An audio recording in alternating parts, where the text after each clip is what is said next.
Welcome back to my channel, Faceless Raw here, ang inyong host. Salamat po sa lahat ng mga umantabay, nagbigay ng komento at sumuporta dito po sa ating FLM Comeback Series vlog. Sa lahat po ng mga nangamusta, sa lahat ng mga nag-comment no, sa ating comment section, maraming salamat po. Lahat po yan ay binabasa natin, kaya mamaya po magbabasa po tayo ng ilang mga komento doon sa ating last vlogging. Mga 19 lang na nag-comment ang babasahin po natin kasi 19 lang yung nag-comment dito. Okay, din sa ating last na vlogging kay Miss Aya, no? Kay Freakis na tawan-tawa tayo dahil nabiktima si Doc Francis, no? Nadali si Doc Francis. Ang sarap ulitin kasi yung expression ni Doc Francis talaga, uy, lalaki pala to. No? So, ipagpaumanhin po ninyo dahil talaga na busy tayo ng mga nakaraang linggo at may mga tinapos tayo at inayos po tayo. Pero ngayon nagbabalik po si Faceless Raw sa mundo ng mga sa mundo ng YouTube. Yan. So, okay, pag-usapan natin 'to no si Doc Francis. Nakakatuwa kasi nung last time no bago ako magbakasyon, nakita ko talaga na super active talaga naman si Doc Francis sa TikTok, di ba? Active po siya sa pamimigay at pagtulong. Hindi nagsasawang tumulong sa kanyang mga kababayang mga Pilipino dito po sa YouTube, no? Sa YouTube, meron siyang FLM Comeback na channel. Subscribe po kayo dyan sa mga hindi pa po nakakapag-subscribe. Pagkakataon niyo na pong mag-subscribe. At tumutulong din po siya sa Facebook. Kaya nga lang, yung pinakamalaki niyang account na kung ako nagkakamali, ilang million ba yun? Nasa 1.6 o 1.7 million, na-take down. At hindi naman, syempre, nakakasama naman talaga ng loob, no? Pero hindi naman ito magiging dahilan ng paghinto po niya ng pagtulong sa ating mga kababayan. Kaya meron pang other means, other means, no? Na tool. Ano ba yan? Nagbibinata. Na tool. Syempre, ayan yung TikTok, di ba? Yung TikTok. So, siya po ay tumutulong din sa TikTok. Nung unang mga napanood ko, siya lang mag-isa, nagti-TikTok. Ang daming viewers, no? Sa mga, minsan nagsasabi nga siya, ang daming viewers, no? 15,000, etc. Yung iba sigurong mga bashers, no? Hindi naniniwala. Pero pag pumunta po kayo sa TikTok account niya, talagang ang dami talagang nanonood, no? In fairness, no? Talagang sabi ko, ayos to ah. Tapos syempre bilang isang taong tumutulong, inaabot niya yung maraming mga tao, kahit anong tool o means, di ba, gagamitin niya para makaabot sa kanyang mga kababayan at tumulong. So kaya nga itong TikTok, no, very, ano to, no, sa kanya ngayon, napakalaking help kay Doc Francis Leo Marcos para abutin yung mga tao na nangangailangan. At itong maganda, meron na po siyang mga grupo. Nakapanood ako. Nakapanood ako ng isa pala. Ay, isa pala muna napanood ko. Dalawa na napapanood ko, no? So, iisa-isahin natin. Dami ko na miss, no? Isa-isahin natin panoorin. Tapos mga napanood ko, syempre, dun sa ano niya, Facebook account niya, napapanood ko doon. At may mga nabigyan pa nga siya ng wheelchair, di ba? Nakapagbigay na naman tayo dun sa isang ate ng wheelchair. Thank you, Lord, no? Sa buhay ni Doc Francis de Marcos. At ito pong napanood ko na last ay nakapagbigay po siya ng tulong. Bibigay ko na po sa inyo ito, nakapagbigay na po siya ng tulong na panggatas. Alam niyo po, maliit na bagay, malaking bagay, isa pong napakalaking tulong po niyan sa ating mga kapwa Pilipino. Panoorin po natin ito. Okay. Ito po guys ha. Nakakatuwa kasi may mga ganitong program, may mga ganitong means, no, katulad ng TikTok, talaga namang nagiging dahilan, no, na maabot yung ating mga kababayan. Katulad nito, napakasimple pero napakahalaga na nitong tulong na to sa ano no, sa si Mami Gloria kaya ito? No? Gloria sent I love PH. Shout out Mami Gloria Mesa. So yan, naisitan si Mami Gloria, nabasa ko dito. So ito pakinggan natin guys ha. Ito natulungan to ni Doc Francis. Ito yung mga grupo niya. Ang dami ng grupo niya. Kung subscribers, pa-F na lang po sa kanila kasi wala po sila sa guest box. Thank Ang you. dami ng grupo ni Doc, Okay, no? kaya binabanggit natin, pati yung top viewers, i-follow nyo guys, kasi yun lang ang gusto nila. Mhm. I-follow po itong mga nasa top viewers. Okay, okay guys, yung mga nasa top viewers, ayan po yung mga nandito sa sa screen. Basahin natin si Jeff. Ayan, no. Si Jeff Volt Craze, DJ Turbine, si Key, si GI Saicon, si KJ, si Vicky Pai, si May, Achievers. Hindi ko mabasa. Okay. Tuloy-tuloy na po tayo. Guys, pa-harvest ng mga nasa top viewers. Harvest. Charot. Di ba, Beshi? Okay. Okay na, Pops. Okay na. Abo na kay Lord. Okay. Thank you, Lord. Kasi binigyan niyo ako ng pagkakataon makaakyat dito para kay Kaya ano naman eh. Wala, sis. Kusutin mo yung mata mo para umiyak ka pa. Hindi, sir. Nakangati talaga kasi galing nga po kasi sa labas na puwing lang. Thank you, Kuya Jeff. Ni-stylean mo na naman ako eh. Ayan nga na naman eh. Hindi ka nga pagka nagpipikay ako eh. Oy, sir, hindi. Hindi totoo yun. Ang viewers mo nga lang minsan, di umaabot ng ganyang kadami. Ano? Viewers mo ganyan, hindi umaabot ng ganyang kadami pag nagpipikay ka. Kayo nila, JDL. Parang hindi umaabot eh. Pag minimum 3,000 viewers ko. Pag nagpipikay po kayo, hindi. Kasi lagi ako dumadaan sa PK niya nila, Sir J. Sino may sabi sa'yo? Ibig sabihin, dadaan ka lang kapag kaka-open ko lang. Ay, hindi. Ano ko agad. Kaya nga po nakikita ko, nagpipigay pa kayo ng Sir J. Style ka na naman, oh. Alas, sis. Ano kaya yung PK? Oh, salamat ka mo sa Filipino Family Group International. Yun, no? Thank you po sa FFCI. FFLC. Si Filipino Family Club International. FFCI. FLCI. Thank you po. FFCI. FCI nga po. Sabi mo, Okay. FL eh. FA, Thank you, FF. TV Aguay. Shout out. Okay, Josephine. Shout out. Janet Barona. Shout out. Okay, Lolo Arnel. Shout out. Okay, ano number mo? Ayun na. 0992. Puntuhan na si ate. Excited. Excited. Ano lang.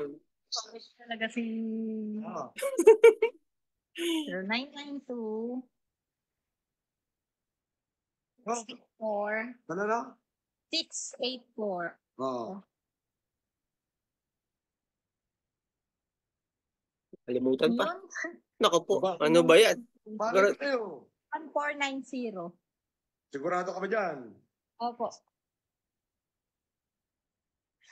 Anong pangalan yan? Cindy po. Cindy Roque. O ano pa kailangan mo bukod sa gatas? Bigas. Hindi po, okay na po. Uy! Ba't mo tinanggihan? Ay, sus. Sigurado ka? Sigurado ka? Pwede naman po kung ipagkakaloob niyo po ibigas, hindi po tatanggihan niyo. Wala kang Para mong arte. Diyos ko, ayan ka naman. O, ayan. Pag sinabi Siya po bigas, yan, sir. bigas! Ay, sus. tatanggapin ko talaga yan. Ano ba yan? Tinanong ka, sagot Oo. agad. Grab talaga. Kaya kang bigas talagang Hindi mo agad. Ano ba? Thank you po ng Si marami, ate, sir. pagkakataon mo na yun, Sir tinatanong Jeff, ka eh. thank you po sa lahat po ng mga nagbigay. Thank you so much sa lahat po na nandito. Merong pandaya mo dyan. Oh, Ay, yung lahat. 80, magpasalamat ko muna sa Diyos. Siyempre, sa pangmasyan. Siyempre, Kuya Jeff, doon po unang-una nagpapasalamat sa nasa taas. Kasi hindi po ako makakakyat dito kung hindi dahil sa kanya. Pangalawa si Sir Si Sir. Francis V. Yeah. Tama. Si Sir, hindi naman marunong yun. Sabi niya, magpasalamat ka sa kanila, wag na sa akin kasi sila din tumulong. Oo, ganun si sir. Maraming Yes, salamat Tignan mo kung po. lumating na sa'yo yung pera. Ay, iyak na siya. Sino mo? Tingnan mo. Sino mo baka nasa pa LBC o DHL? Elvis. Sabi ni Kayline, mang mabilis itong si Michael. Oh, Dumating na po, Yung! sir. Thank you so much po. siguraduhin mo, bibili ka ng gatas at bigas, sasapatin kita. This is at kinabagsak ng manigan. Thanks po kay Kuya Jeff. Anyway, oy, nandito, may dumalaw sa akin. Ayun, no, may dumalo kay Doc. Nandito si Ma'am Hillary. Tatampo ko dyan. Ito yun. Ate Unbreakable. Okay. Nagdaramdam ako dyan. Dito muna tayo. Doc, thank you. Okay. Doc Francis, maraming salamat po sa iyong pagtulong Ayan, nakakatuwa, di ba? Tapos may grupo na si Doc Francis Leo Marcos, ang ating pandemic hero, ay may grupo na sa TikTok. Nagulat talaga ako no? May grupo na. Una, nagulat ako dahil kay Miss Aya. No, na-frank siya. Kaya ano, laban. Kapanood ka rin yung kay, totoo ba yun? Si John Claude Van Damme kaya talaga yun, no?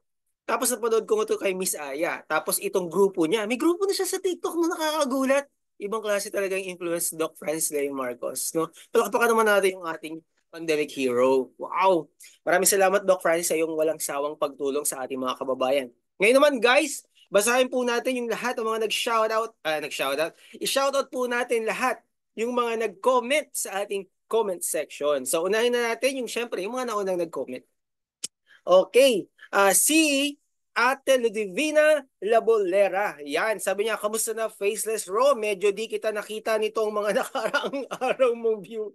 More viewers to come. Have a nice weekend. God bless. Ay, Ate V, Lodi V, salamat po. At ako po ay, yan, bibigyan natin ng heart. Tapos mamaya magko-comment pa rin ako ulit dito. Okay, sabi ni Ate Alvi, shout out, welcome back. Uy, thank you Ate Alvi at lagi kang nakaantabay. Itong mga nag-comment sa atin, ito binasa ko, lagi silang nanonood po. No, yung iba silent lang, hindi nagko-comment pero andyan lahat yan.